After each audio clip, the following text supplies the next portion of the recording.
Greetings to you in Jesus' name. और यीशु मसीह के नाम में मैं आप सभी का अभिवादन करता हूँ। Welcome to this episode of Ebenson Ministries. और एवेंसिंग मिनिस्ट्री के इस एपिसोड में मैं आप सबका स्वागत करता हूँ। From today onwards, we start with the book of Romans. और आज से हम जो शुरू करेंगे वो है रोमियो की किताब से। Romans was written by Paul about AD 56 to 57. और ये जो रोमियो की किताब है वो पौलुस ने लिखी है करीब 56 और 57 के करीब में। Yeah. This letter was addressed to Paul's friends in Rome. और ये जो पत्रियां हैं वो जो पौलुस का जो मित्र है रोम में उसको दर्शाती है कि उसको लिखी गई है। At that time, there was no church at Rome. और उस समय में रोम में कोई भी ऐसा गिरजाघर नहीं था। This letter was designed to set forth the Christian faith systematically. और ये जो पत्री थी लिखी गई थी ताकि जो मसीह का जो विश्वास है वो एकदम से सिस्टमैटिक तरीके से हो। It consists of an exposition of foundational truths. और ये जो पत्री है वो लिखी गई थी ताकि उनके जो विश्वास की जो नींव है उसको मजबूत करने के लिए। So the foundational truths are essential to a full-fledged gospel. और क्योंकि जो नींव है वो मजबूत होनी चाहिए ताकि जो सुसमाचार की जो नीड है जरूरत है पूरी करने के लिए। The central aim is salvation by faith. और जो इसका मेन जो मकसद है वो है कि विश्वास के जरिए उद्धार। The essential elements of the gospel is the concept of salvation. और जो सुसमाचार का जो मतलब है जो मेन मकसद जो है वो है कि उद्धार कैसे हमको मिलेगा। That is justification by faith and not by works. और जो जो हमें मिलता है विश्वास के जरिए हमारे काम। All need the gospel. और ये हमें ये भी बताता है कि सबको सुसमाचार की जरूरत है। Gospel is good news. सुसमाचार का मतलब है खुशखबरी। So by his death and resurrection, through faith in Jesus, heaven's doors are opened for redemption to everyone. और परमेश्वर की मृत्यु से उसके फिर से पुनरुत्थान से हमारे लिए स्वर्ग के दरवाजे खोले गए ताकि हमें जो है वो छुटकारा मिल पाए। Believers are indwelt by the Spirit. और जो विश्वासी होते हैं वो आत्मा के जरिए चलाए जाते हैं। The Holy Spirit raised Jesus from the dead. और जो पवित्र आत्मा है उसने यीशु मसीह को मृत्यु से उसने जिला दिया। And believers are led by the Holy Spirit. और जो विश्वासी होते हैं वो पवित्र आत्मा के जरिए चलाए जाते हैं। और हम रोमियो की किताब उसका पहला अध्याय पहला वचन देखते हैं। पौलुस की ओर से जो यीशु मसीह का दास है और प्रेरित होने के लिए बुलाया गया और परमेश्वर के लिए सुसमाचार के लिए अलग किया गया है। Paul considers himself as a slave of Christ. और पौलुस जो है अपने आप को मसीह का दास कहता है।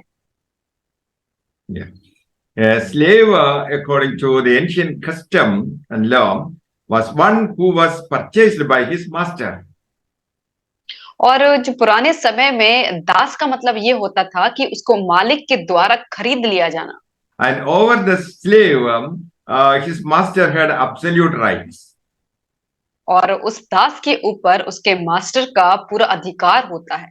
Even to the extent of terminating his life. और यहाँ तक कि वो उसके जीवन को भी वो खत्म कर सकता है। Paul was such a slave of Christ. और ऐसा ही जो पौलुस है वो दास था मसीह का।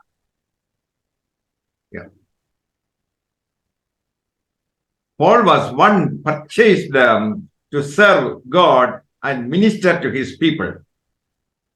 और जो पौलुस जो था वो परमेश्वर के द्वारा खरीदा हुआ इंसान था ताकि वो अपने लोगों को वो प्रचार कर सके। He was to minister to his people not in the natural life but in the regenerated life. और उस जो अपने लोग को जो उसकी अगुवाई करनी थी वो अपने स्वाभाविक स्वभाव में नहीं करनी थी, बल्कि फिर से जो उसका बदल गया था स्वभाव था उसके जरिए करनी थी। Paul wanted to spread the good news of Jesus Christ. पौलुस चाहता था कि परमेश्वर के सुसमाचार का प्रचार करना, That is the gospel of God. और जो था कि परमेश्वर का सुसमाचार, That is the subject matter of Romans. और यही वो था कि रोमियो के लिए एक सब्जेक्टिव जो विषय था। It concerns Christ as the spirit living within the believers after his resurrection. और ये वो था कि जो जो परमेश्वर की जो आत्मा है वो विश्वासियों के अंदर वास करती है उसके पुनरुत्थान के बाद से। So that is higher than and subjective than what was presented in the Gospels. और ये जो है वो सब्जेक्टिव जो जो विषय है उससे ज्यादा बढ़ के है कि सुसमाचार में क्या लिखा हुआ है। In the Gospels, we have Jesus Christ only in the flesh as he lived among his disciples. और जैसा कि हम पवित्र शास्त्र में देखते हैं कि यीशु मसीह जो है वो शारीरिक स्वभाव में यहाँ पे आया और अपने चेलों के बीच में रहा। That was before his death and resurrection. और ये जो काम हुआ वो उसके मृत्यु से उसके पुनरुत्थान से पहले की बात है। Romans, however, reveals that Christ has resurrected and has become life-giving spirit. और जो रोमी साम्राज्य है वो ये बताता है कि यीशु मसीह जो है वो फिर से जी उठा और लोगों को वो जीवन देता है आत्मा के जरिए। He is no longer merely the Christ outside the believers, but he is now the Christ within them. और अब जो जो मसीह है वो बाहरी नहीं है बल्कि वो उनके अंदर ही है। Here we find Jesus Christ is now indwelling his believers. और यहाँ हम देखते हैं कि जो मसीह है वो हमारे अंदर ही वास करता है। It's a very important point that we should distinguish.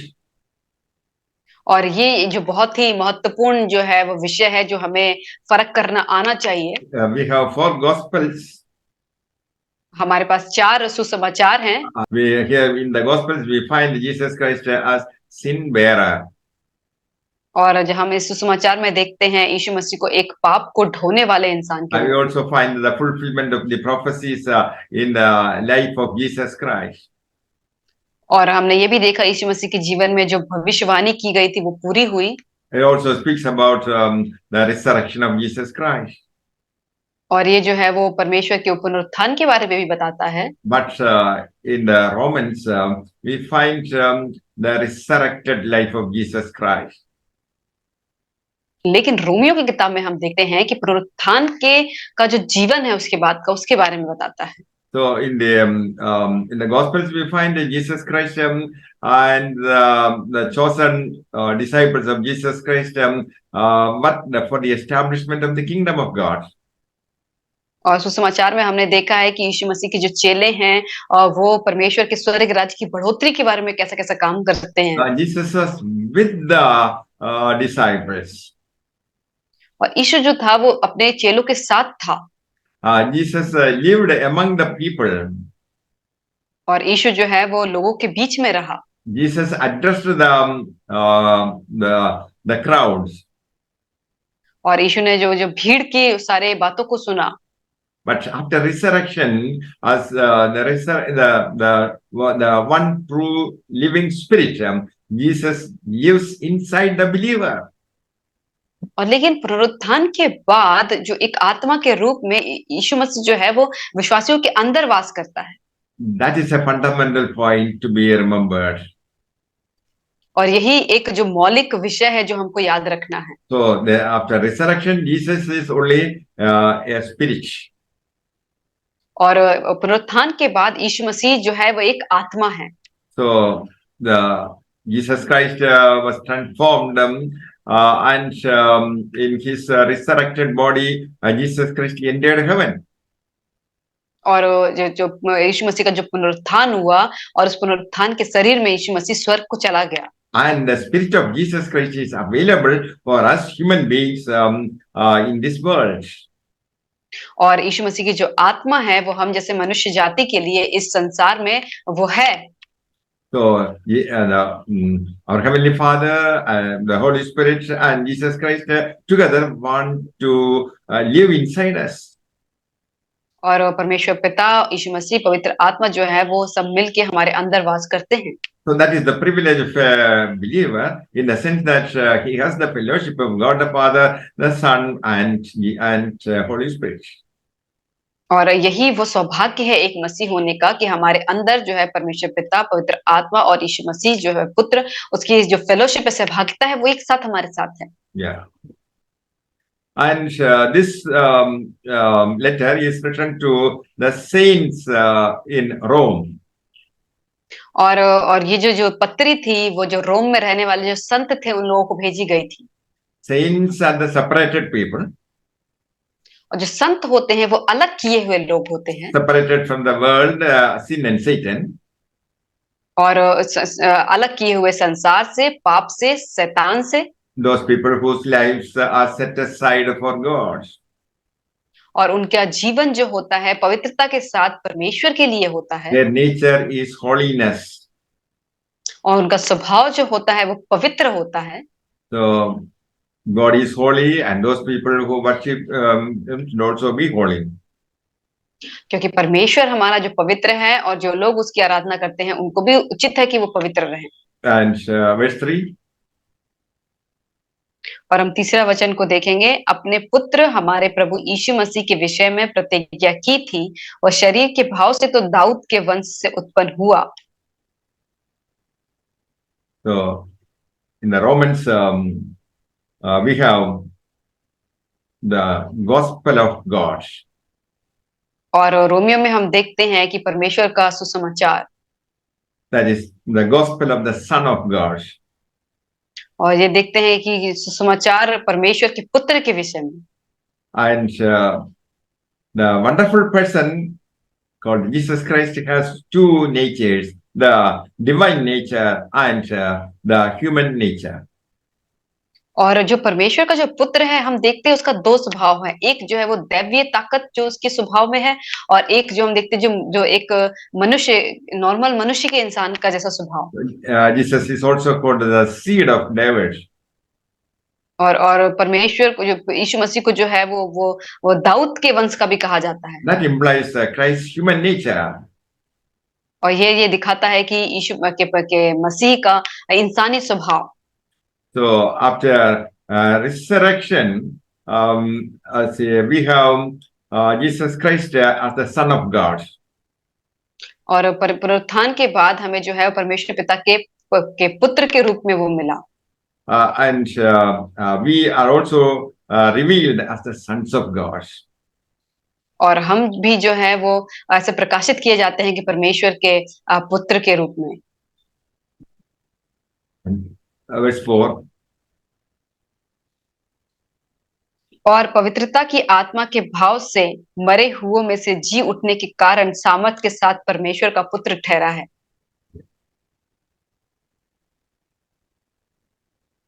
So Jesus calls himself as God's son. और जो यीशु मसीह जो है अपने आप को परमेश्वर का पुत्र कहता है। He is born in the line of David according to the flesh. और वो शरीर के रूप में वो दाऊद के वंश में पैदा हुआ। That is his humanity. और जैसे कहते हैं कि इंसानियत। He has risen from the dead and he is the Lord Jesus Christ. और वो जो है वो मृत्यु से जी उठा और वो परमेश्वर, वो यीशु मसीह बना। The resurrection proved that Jesus was the divine Son of God. और वो जो पुनरुत्थान है वो ये साबित करता है कि यीशु मसीह जो है वो दैवीय परमेश्वर का पुत्र है। Yeah. Verse 8. पहले मैं तुम सब के लिए यीशु मसीह के द्वारा अपने परमेश्वर का धन्यवाद करता हूँ क्योंकि तुम्हारे विश्वास की चर्चा सारे जगत में हो रही है। Paul thanks God through Jesus Christ for the Romans. और पौलुस जो है यीशु मसीह के द्वारा उन लोगों का धन्यवाद करता है रोमियों का। we must not only pray to God for our friends, but we must also praise Him for them as well. और हमें केवल अपने लिए ही प्रार्थना नहीं करनी चाहिए बल्कि अपने दोस्तों के लिए भी प्रार्थना करनी चाहिए। Verse 11. क्योंकि मैं तुमसे मिलने की लालसा करता हूँ कि मैं तुम्हें कोई आत्मिक वरदान दूं जिससे तुम स्थिर हो जाओ। Paul wants to visit the Roman church to edify the people. और पौलुस चाहता है कि वो जो रोम की जो चर्च है वहां पे वो जाए और ताकि उनके और भी प्रोत्साहन करे। He wanted to comfort the people और वो चाहता है कि उन लोगों को वो थोड़ा सा आराम दे and discharge his obligations as an apostle to the Gentiles. और ताकि जो अन्य जाति हैं उनको भी वो वरदान दे सके। Yeah. His apostolic office made him a debtor both to the Greeks and to the barbarians. और उसका जो जो ये प्रचार करने का था अपोस्टलिक जो थी उसने दोनों के ऊपर उसने जो है वो एक उसका उसका ऋणी बना दिया था अन्य जातियों का भी और उन लोगों के लिए भी। So barbarians means those who did not speak the same tongue as the Romans. और जो अन्य जाति उनको कहते थे जो रोमी जो भाषा बोलते हैं वो भाषा नहीं बोल पाते थे। Yeah. So the believer has an obligation to preach the word of God to the unreached. और इसीलिए वहां के लोगों को ये परेशानी थी कि जो परमेश्वर का जो जो वचन है जो जिनके पास नहीं पहुंचा है वहां प्रचार करने से। Verse 16. क्योंकि मैं सुसमाचार से नहीं लजाता इसीलिए कि वह हर एक विश्वास करने वाले के लिए पहले तो यहूदी फिर यूनानी के लिए उद्धार के निमित्त परमेश्वर की सामर्थ है। Paul now says he is not ashamed of the good news of Jesus Christ. और पौलुस यहाँ पे कहता है कि वो सुसमाचार परमेश्वर के सुसमाचार से नहीं लजाता। It's a powerful method of bringing all who believe it to heaven. और ये एक बहुत ही ताकतवर सुसमाचार है कि जो उस पर विश्वास करते हैं उनको स्वर्ग की ओर लेके जाने का। The gospel is the power of God to salvation to everyone who believes. और जो जो सुसमाचार है वो एक बहुत ही पावरफुल मैसेज है जो सबके लिए है ताकि सब स्वर्ग जा सके। Salvation also means justification, regeneration, sanctification, glorification, redemption, forgiveness, all these.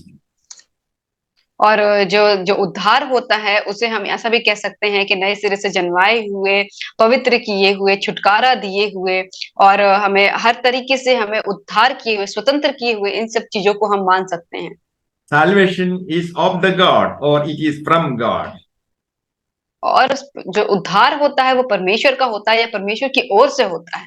Salvation is by God and through the saving work of Jesus Christ. और जो उद्धार होता है वो परमेश्वर के द्वारा होता है और उसके कामों के द्वारा होता है। Salvation is not of works by men. उद्धार एक ऐसा नहीं है जो मनुष्य के कामों के द्वारा किया जाए। Salvation is past, present and future. और जो उद्धार होता है वो भूतकाल है भविष्यकाल और वर्तमान काल है। So believers have been delivered from their guilt. और जो जो जो विश्वासी हैं वो अपने दोष से उनको छुटकारा दिया गया है। The believers have been delivered from the penalty of their sin. और जो विश्वासी हैं वो अपने जो उन्होंने जो पाप किए हैं उसकी सजा से वो मुक्त हैं। And they are now being delivered from the power of sin. और वो अभी जो है वो जो पाप करने की ताकत है उससे वो फ्री हैं। And they will at last be delivered from the presence of sin and conformed to the glorious image of the sinless Son of God. और अभी जो है वो जो पाप से भी मुक्त हैं और उसकी तरफ है जो परमेश्वर पिता है जिसके अंदर कोई भी पाप नहीं है। So finally we will be transformed into the image of Jesus Christ. तो अंत में हम जो है वो परमेश्वर के जो स्वरूप है उसके स्वरूप में हमको परिवर्तन किया गया है। So Paul says he is not ashamed of the gospel of Jesus Christ. तो पौलुस यहाँ पे कहता है कि वो जो है परमेश्वर के सुसमाचार से लजाता नहीं है। It's God's powerful method of bringing all who believe it into heaven. और ये सब उन सब के लिए है, ये एक ताकतवर सुसमाचार है जो सब कोई विश्वास करते हैं उस स्वर्ग पे। The message was preached first to the Jews alone, but now everyone is invited to come to God in the same way. और ये सुसमाचार है वो पहले यहूदियों को प्रचार किया था, लेकिन अब जो है वो सारी जातियों को वो उसी तरीके से प्रचार किया गया। The good news tells us we are justified by God. और ये जो सुसमाचार है वो बताता है कि हमें जो है वो उसे जस्टिफाई किया गया है परमेश्वर के द्वारा। So because of the gospel, we have a right relationship with God the Father. और सुसमाचार के जरिए ही हमारा हमारे परमेश्वर के पिता के साथ एक सही संबंध है। The Bible says God declared us righteous people through Jesus Christ. और परमेश्वर हमसे कहता है कि यीशु मसीह के जरिए परमेश्वर ने हमको धर्मी ठहराया है। All our sins are forgiven and washed by the blood of Jesus Christ. और हमारे जो पाप हैं वो माफ किए गए हैं और उनको परमेश्वर के लहू के द्वारा साफ किया गया है। We are born again persons. और हम जो है फिर से जन्माए हुए इंसान हैं। We are regenerated by the power of the Holy Spirit. और हम जो है पवित्र आत्मा के जरिए हम फिर से जन्माए हुए लोग हैं। We are sanctified by the power of the Holy Spirit. और हम पवित्र आत्मा के जरिए पवित्र किए हुए लोग हैं। So this is accomplished by the finished work of Jesus Christ on the cross. और ये इसीलिए पूरा हो पाया क्योंकि परमेश्वर ने जो अपना काम उस क्रूस पे पूरा किया। And the Bible says the man who finds life will find it through trusting God. और क्योंकि बाइबल बताती है कि अगर कोई जिंदगी को पाता है वो केवल इसीलिए पाता है क्योंकि वो परमेश्वर पे विश्वास करता है। May the Lord bless you all with these words. Amen. परमेश्वर आप सबको इन वचनों के द्वारा आशीष करे। आमीन।